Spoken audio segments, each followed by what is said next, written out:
Hicieron prácticamente un negocio por atrás mío, sin consentimiento. Me cagaron, la realidad. Yo estoy muy tranquilo interiormente, camino tranquilo por la calle de que di siempre todo, siempre me entregué al máximo. Hice cosas que nadie sabe por Colón. Yo amo Colón, es todo para mí. Y una lástima porque me terminó perjudicando ser así. Seorang bek La Liga yang seharusnya berjaya di Eropa justru hancur karena satu keputusan salah. Facundo Garces, pemain Argentina yang dinaturalisasi Malaysia, kini jadi korban terbesar skandal sepak bola Asia. FIFA turun tangan, Malaysia dipermalukan, dan karir Garces pun runtuh. Apa sebenarnya yang terjadi di balik drama ini? Bayangkan, hanya satu keputusan bisa mengubah jalan hidup seorang pemain sepak bola. Facundo Garces, yang semestinya sedang menikmati sorotan La Liga bersama Deportivo Alaves, kini justru terperosok dalam jurang skandal internasional. Semua berawal dari godaan manis Federasi Sepak Bola Malaysia yang menawarkan proyek naturalisasi. Seperti seorang nelayan yang melempar umpan, FAM berhasil memikat Garces dengan janji popularitas, kontrak besar, dan peluang menjadi ikon Asia Tenggara. Namun, janji hanyalah janji.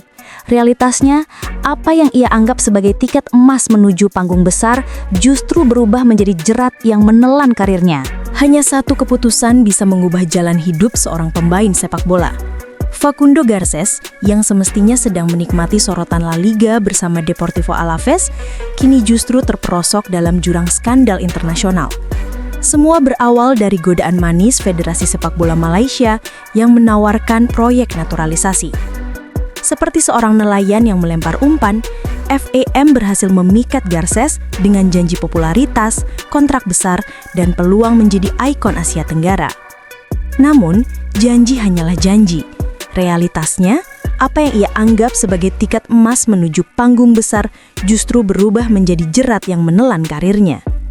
Kisah ini bukan sekadar cerita tentang sepak bola, tapi juga tentang bagaimana ambisi tanpa perhitungan bisa menjerumuskan seorang atlet ke jalan buntu. Dan di titik inilah, publik mulai menyadari, keputusan yang salah dalam sepak bola bisa berdampak lebih besar daripada sekadar hasil di lapangan. Skenario ini seakan menjadi peringatan bagi banyak pemain muda di dunia. Jangan mudah tergoda oleh janji-janji yang terdengar indah, apalagi jika di baliknya tersimpan jebakan regulasi yang bisa memutus karir. Dan sayangnya, Garces sudah terlalu jauh masuk ke dalam perangkap tersebut. Garces bukanlah pemain sembarangan. Di usianya yang ke-29, ia dikenal sebagai bek tangguh di La Liga, salah satu liga paling ketat di dunia. Deportivo Alaves menaruh harapan besar padanya, karena ia punya kualitas bertahan yang jarang dimiliki. Dengan sedikit kesabaran, ia bisa saja mendapat kesempatan bermain di klub yang lebih besar, bahkan mungkin mencicipi kompetisi Eropa seperti Liga Champions atau Liga Eropa. Tetapi sayangnya, perjalanan karir tak selalu berjalan lurus. Ketika Malaysia datang dengan tawaran naturalisasi, Garces melihat peluang instan. Ia merasa bisa jadi bintang dengan cepat tanpa harus bersaing ketat di Eropa. Ambisi yang terlalu tergesa-gesa membuatnya menutup mata pada risiko hukum dan regulasi FIFA yang ketat. Kini, alih-alih dikenang sebagai bek tangguh dari Argentina yang sukses menembus Eropa, namanya malah dicatat dalam daftar hitam pemain yang tersandung skandal internasional.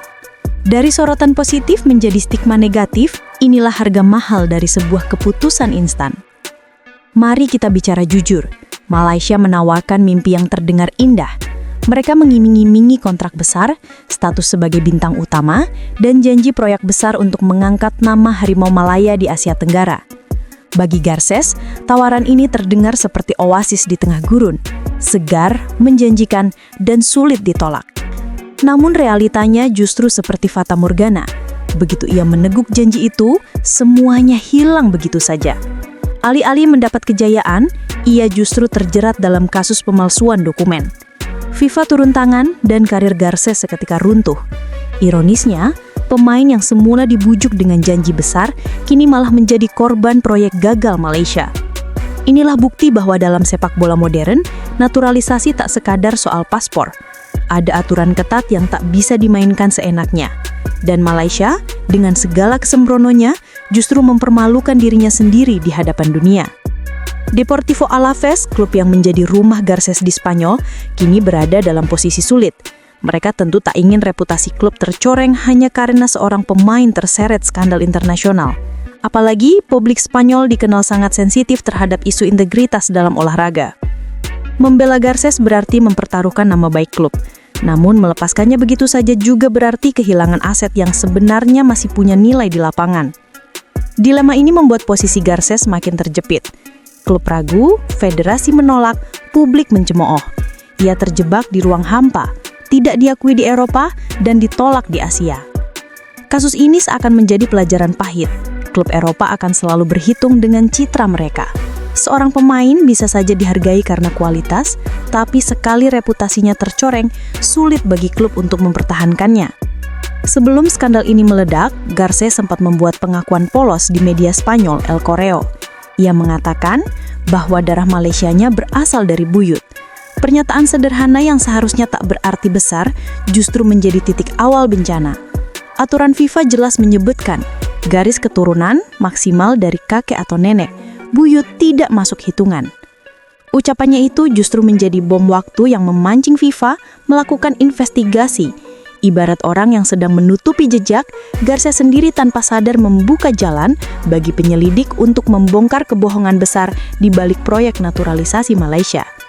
Kasus ini menunjukkan satu hal, dalam era digital, mulutmu bisa benar-benar menjadi harimaumu. Satu pernyataan kecil bisa menjadi bencana internasional, terutama jika menyangkut regulasi olahraga yang ketat. Uniknya, bukan federasi besar atau media internasional yang pertama kali mendorong FIFA bertindak, melainkan netizen Vietnam. Ucapan Garces viral di media sosial, dan publik Vietnam ramai-ramai melaporkannya ke FIFA. Dari komentar netizen, isu ini berubah menjadi laporan resmi yang akhirnya membuka pintu investigasi. Fenomena ini menunjukkan betapa kuatnya peran media sosial dalam dunia sepak bola modern. Bukan lagi hanya pelatih atau federasi yang bisa mempengaruhi arah sepak bola, tapi juga suara publik digital. Vietnam, yang semula hanya lawan di lapangan, kini menjadi pihak yang berperan besar dalam mengguncang Malaysia. Dan yang paling ironis, Malaysia harus menelan pil pahit akibat kecerobohan seorang pemain dan ketegasan netizen dari negara tetangga. Sebuah tamparan telak yang tak bisa diabaikan. Ketika semuanya sudah terlanjur terbuka, Garces mencoba mengklarifikasi lewat Instagram. Ia bilang ada kesalahan penerjemahan, bahwa sebenarnya ia keturunan dari kakek, bukan buyut. Sayangnya, publik sudah terlanjur tak percaya. Klarifikasi itu dianggap sekadar upaya panik untuk menutup kebohongan. Dalam sepak bola, timing adalah segalanya. Gol yang telat dianggap gagal, klarifikasi yang telat dianggap tak berguna. Dan itulah yang menimpa Garces. Ketika FIFA sudah mengendus kejanggalan dokumen, klarifikasi semacam itu tak lagi punya arti. Justru klarifikasi yang datang terlambat hanya memperburuk citra Garces. Ia semakin dipandang bukan sebagai pemain polos yang salah langkah, tapi sebagai bagian dari kebohongan besar yang coba ditutupi Malaysia. Pada akhirnya, FIFA turun dengan palu godam. Hukuman berat dijatuhkan kepada FAM dan 7 pemain naturalisasi, termasuk Garces. Denda miliaran rupiah, larangan bermain setahun penuh, dan stigma internasional. Bukan hanya individu yang hancur, tapi juga reputasi Federasi Sepak Bola Malaysia. Nama-nama yang dulu dielu-elukan, kini masuk daftar hitam. Dari Facundo Garces, Rodrigo Holgado, hingga Gabriel Rocha. Semua harus menerima kenyataan pahit. Proyek ambisius Malaysia yang semula digadang-gadang jadi kebangkitan, kini justru jadi bahan tertawaan dunia. Dan inilah hukuman terbesar. Bukan sekadar uang atau larangan, tapi hilangnya kepercayaan dunia terhadap sepak bola Malaysia. Sesuatu yang butuh waktu lama untuk bisa dipulihkan. Dalam wawancara terbaru, Garces mengaku pahit. Ia merasa dibohongi. Ia menyesali keputusannya, merasa kehilangan segalanya karena tergoda janji manis Malaysia. Ucapan itu membuat publik Spanyol gempar karena jelas terlihat ia hanyalah pion dalam permainan politik sepak bola Malaysia. Namun, penyesalan selalu datang terlambat. Publik tak lagi peduli apakah Garces korban atau pelaku. Yang mereka lihat hanyalah seorang pemain yang karirnya hancur akibat keputusan salah. Dan bagi klub-klub Eropa, citra buruk seperti itu sudah cukup untuk menutup pintu. Garces kini berdiri di persimpangan karir yang gelap. Ditolak di Asia, diragukan di Eropa, dan dicemooh oleh publik. sebuah tragedi modern di panggung sepak bola. Kasus ini bukan hanya menghancurkan karir Garces, tapi juga menyeret Malaysia ke jurang cemoohan internasional. Media Vietnam, Thailand, hingga Eropa ramai-ramai menyindir Malaysia sebagai negara pembohong sepak bola. Label yang tentu sulit dihapus dalam waktu dekat. Banding yang diajukan FAM pun terasa seperti usaha sia-sia, sebab masalahnya bukan sekedar teknis hukum, tapi hilangnya kredibilitas. Bagaimana dunia bisa percaya pada federasi yang sudah ketahuan memalsukan dokumen demi ambisi sesaat? Pada akhirnya, skandal ini jadi pelajaran penting. Sepak bola bukan sekadar soal menang atau kalah. Integritas adalah segalanya. Dan Malaysia, dengan proyek naturalisasi yang dipenuhi kebohongan, kini harus membayar mahal harga dari kecerobohan mereka sendiri.